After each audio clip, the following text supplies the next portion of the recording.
We're here with author and CEO Christian Brim. Christian Brim here, your host of The Profitable Creative. I'm with Nick Turske today, owner of Elemental Media. Elemental Media is a video production house located in Michigan. Welcome, Nick. What is your experience with Profit First? Let's start with that. Just for my clarification, is Profit First it's the model that Core kind of brings to all of this, right? It's the model that Mike Michalowicz outlined in his book, Profit First, with the separate accounts and the profit allocation, those things. I'm not sure I've actually talked too much directly with anybody about those specific principles. Okay. But had you heard of Profit First? Yeah, I had heard of it before. What about it intrigued you? I mean, I think the thing that would intrigue most business owners, just the idea of being able to actually find your best way to actually profit and have a successful journey, and instead of just spending in business. I think that's kind of just it seems like a bit of a broad answer, but the title of it all, right? Like being able to actually find profit first. It was the intriguing part. I mean, with our business, when we first started out, we were spending a lot just from investing in gear or projects themselves, and we were finding in that beginning phase that we weren't really taking a lot home at the end of the day. So it kind of was just that idea of like, how do we change that? We're not doing this purely just so we can spend money. We need to find a reason for spending all our time doing this.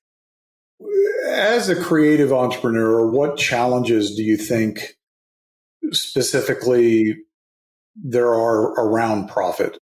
I think when a creative gets into this industry, there's often a misconception about how easy it is to actually make enough money to see profit. And what I mean by that is everyone thinks, oh, it's creative, it's $10,000+ projects, $100,000 projects. But what most people don't talk about a lot of the times is that there's a lot of cost involved with doing that.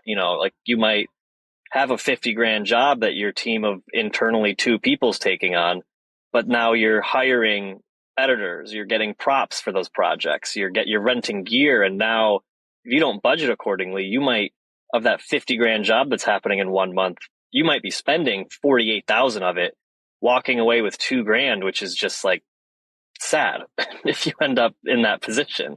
I think that's the thing that a lot of, if you do it just by yourself and you go, well, I'll do all the work, then you just don't realize just how much labor intensive that is. If you try to say, I'm not going to rent gear, I'm going to use my own, I'm going to do all the editing, I'm going to shoot it, I'm going to produce it, do all of that side.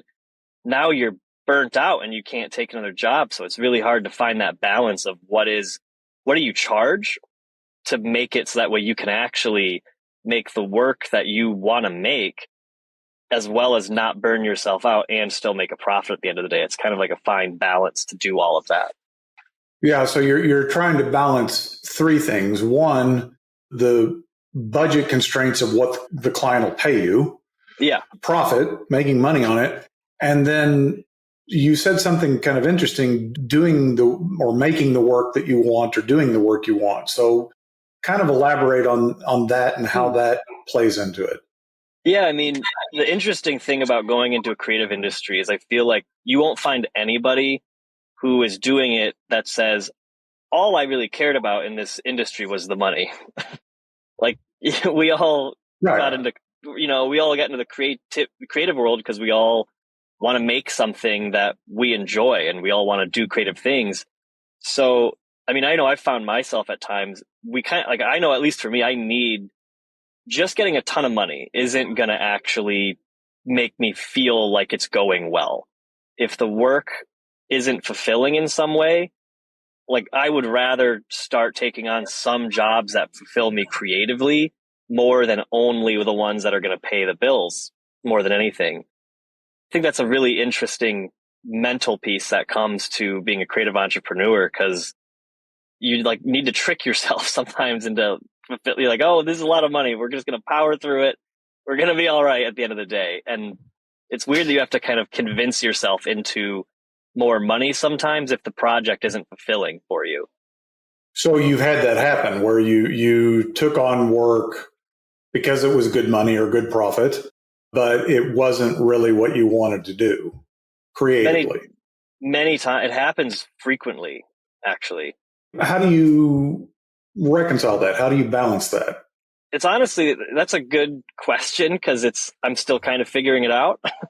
Because, if a client comes in and says, on the creative side, they wouldn't say this, but the way I can interpret it is I hear not a lot of work, pretty easy stuff. We can kind of easily assembly line it, but it might be 2 months of we know we're not going to touch the creative vein. It is hard to say no to those jobs still because just general business stuff, right? Like, you can do the math yourself. Like this one client could be 3 months worth of expenses just in one, or it could be more for a 2 month job, could be 6 months right there. So it's really, I think where we are right now is finding the balance between the jobs that we're just kind of holding our ground on and saying, no, we won't compromise. This is what we need, even if the cost is more than what we would actually be initially comfortable quoting, but just needing to kind of put our foot down. Like, we're not just going to show up and do this less than what we know we can do it. So are you saying that you have given up profit on jobs in order to maintain your creative integrity? On a couple we have, yeah. And it's not ideal when we have to do that. Right. Have you said no to jobs just because they wouldn't fit all three of those things?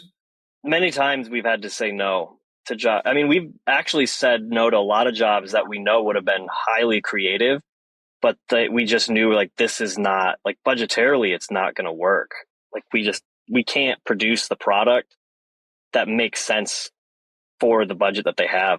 We've said no to a lot of those. So talking about profit first, have you attempted to implement any of it in your business? I don't have like all of the ideologies memorized. Could you like run me through a couple of the ideas behind it? So the essential is to have separate bank accounts where, the principle behind it is the idea that if the money's there, you'll spend it, and allocating your profit first when you make the deposit and then spending the rest. So you're locking in the profit up front. Yeah, we kind of do that with, at least right now, it's pretty much the way that we've run the business. Okay. Do you have a separate profit account or a savings account that you put profit in up front? Yep. We've got an account that it's basically just like a high interest rate savings account that we'll deposit money into. And so how do you determine what your profit is going to be? Is it just job by job? Usually right now we're doing job by job, but I will run kind of quarterly estimates at the moment because we know for the most part 3 to 4 months out, we have at least an idea of what leads might we get, what jobs are locked in and may complete by then, what jobs, are we negotiating about to finish up. I usually have a pretty good gauge. So I'll run numbers usually once a quarter just to get a sense of I'm projecting about this much profit based on project spend and everything. And then usually at the end of the quarter, I'll kind of go back and look, what was our projected, what was actual. And then usually per project is where I will then actually move those numbers into the different accounts. So you're not doing it at the outset of the project? I'm doing my estimates beforehand, okay. But once the project, it is per project. Once they we have 10 projects, I complete 2 of them. I will do those 2 individually. Got it. At that point, yeah. So have you ever found yourself tempted to pull from that account to finish a project? Yeah, that's a good question. Yes.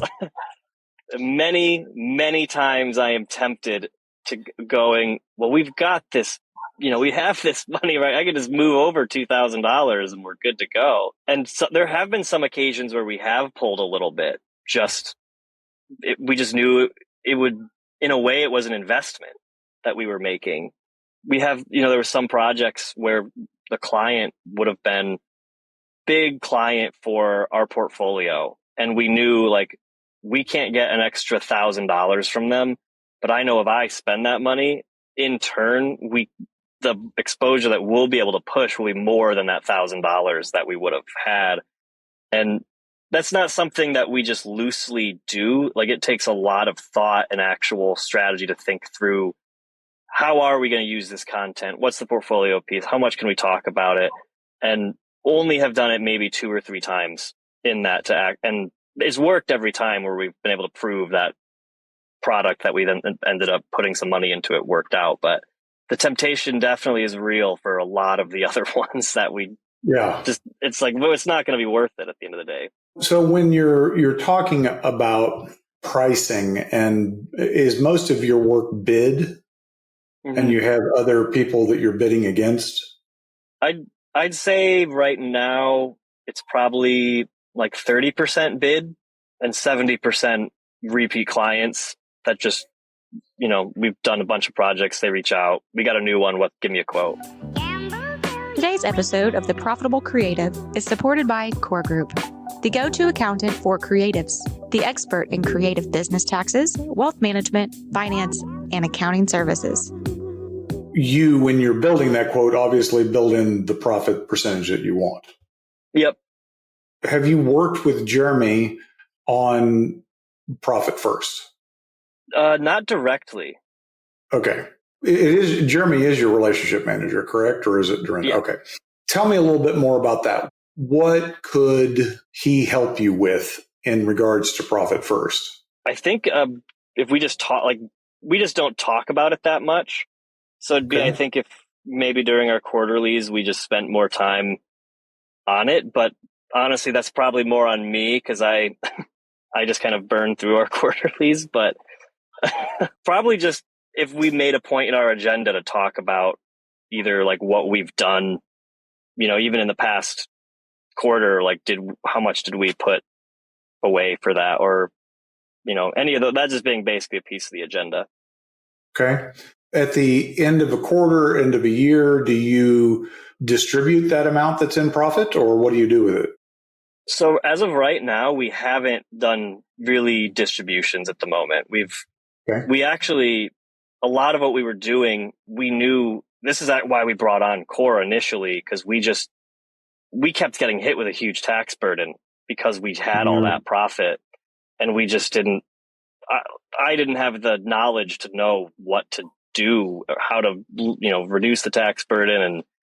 And we were a partnership before working with Core and then now we've switched over to an S Corp, which has made everything else a lot better. So, I mean, honestly, this will probably be the first year that we actually do look at the profit distributions more seriously versus seeing it honestly as a burden that we're just now eating and paying ourselves. So right now, that profit for you, that profit account is really just a cushion, a contingency thing, working Absolutely. capital. You're speaking in the we. Do you have a partner? Yep. I have one partner. Are they on board with Profit First? Do they know even what it is? I've not really discussed it with them. It's funny. I just kind of handle the financial stuff and then tell her it's going well, or if we need to get more jobs or whatever it is. I just kind of tell her that side of it. Okay. Because I was curious, in a partnership, if people aren't equally yoked on the concept, if it causes friction, there's this money in the account. Why don't we take it out? But you haven't run into that. No, we communicate quite a bit just about where the bank account is. We have a pretty consistent knowledge of it. And we're both kind of right now, one of our goals, we're trying to buy commercial property right now. So we both know that we're kind of saving up a little bit of that money, both knowing that we want to be able to put, a payment on a building versus it just saying why aren't we taking this? Why is it just sitting there? Is that for studio space, or what do you? Yeah. We have an office that we rent from right now. Anyone who's rented for 5 years, and then you do the math, and I've spent $60,000 on renting, and but on top of that, the community that we live in, it's one of those areas that a lot of people say they have to leave to do creative work here. But we've found we're located equal distance between Detroit and Chicago. So we're actually a hub where we can do work in Detroit and Chicago. And then if you go north, we have another bigger city called Grand Rapids, which also has a huge creative hub there. And what we've found is that a lot of the creatives that leave end up either doing work for people like us as they freelance with us, they come back, or they go somewhere, get jobs. It's too expensive to live in Chicago, New York, the whole story. It's way harder, to the point where I kind of wanted to buy a building to be able to allow for a kind of creative collaboration space, so that way we can kind of bring more of that community back and then kind of insert it back into our own local creative economy. I'm going to close with a question that's kind of rephrasing the first question I asked, and hopefully you don't remember your answer. When you were looking at Profit First, when you first heard about it, what problem were you trying to solve? The problem I was trying to solve was really, first, having a cushion was actually the first goal we were trying to solve. We did not want to have the company operating on a job-to-job basis. And then secondarily, which was a little bit perpetuated by COVID, I think, as for most people, when income became uncertain, it also perpetuated that now us as people, beyond just the company, need to know that if we need to, when we can pull that profit out, we want our efforts to be rewarded, even if there isn't, if we're not doing 20 jobs all at once, we still need to be rewarded for putting in hours and hours and hours of work. Yes, we're not nonprofits. Exactly. That's what I say, that if you have a passion and you're living that passion, but you're not making a profit, you're a philanthropy, which is fine, but most of us don't have the economic ability to be a philanthropist full time, and making sure that you make a profit is critical to the long-term success, right? So I'm going to ask you one more question. Sure. You handle all the finances. Do you feel like you have an aversion to dealing with numbers, or are you comfortable with them? I'm comfortable with them.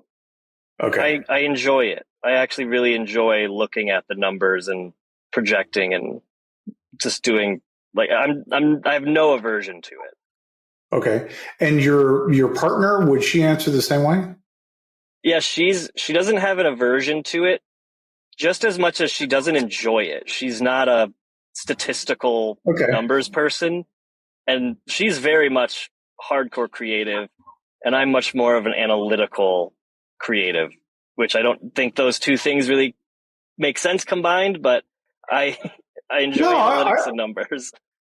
I think that makes perfect sense. I kind of think, and I hate to simplify things, but I think that creativity and analytical, the whole right brain, left brain thing is more of a continuum. And that some people are hardcore creatives where the idea of a spreadsheet gives them great anxiety. Like exactly. And when you force them to create a spreadsheet, it doesn't make any sense. I mean, it's like, right. And then there are folks like you and me, which are kind of straddling the fence in between. I'm not as creative as a lot of people, but I'm also comfortable with the analytical side. So I think that's kind of a paradigm that I've seen, where most business owners in the creative space have some analytical capacity. It's not they identify as, I'm a 9 or a 10 on the creative scale. Mm-hmm. Yeah, I mean, it's something that I tell my business partner's name's Esther. I tell her all the time that I swear week to week I go back and forth on whether or not I want to stop doing all the creative or I want to stop doing all the business, because I enjoy both. Like I love business strategy and analytics and all of that side of things. Like the brief, our business, part of what we do, we're not just media production people.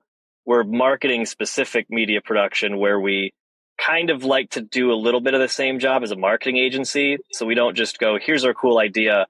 We like to say, who are we talking to? How can we make sure your video is effective? How can we know it's distributed correctly? How do we make sure that when we produce you something, we know it doesn't just go into nothing and then disappear? So Right. that's kind of where that additional, my enjoyment of analytics and statistics is. I like to know and prove things. I don't like to just say things and have ideas. I want to know they're going to work. And that's kind of, I think, where the numbers piece, I just like looking.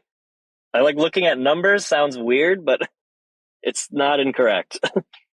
No, I think that someone like Esther, I have a colleague that is highly creative, and I'll sit down with him and he'll come up with something, and I'm like, where the hell did you come up with that? Like, and those true creatives are really inspiring in a lot of ways, but then it's kind of like trying to get them to implement it or follow through with it or, keep it in a budget are real challenges for them.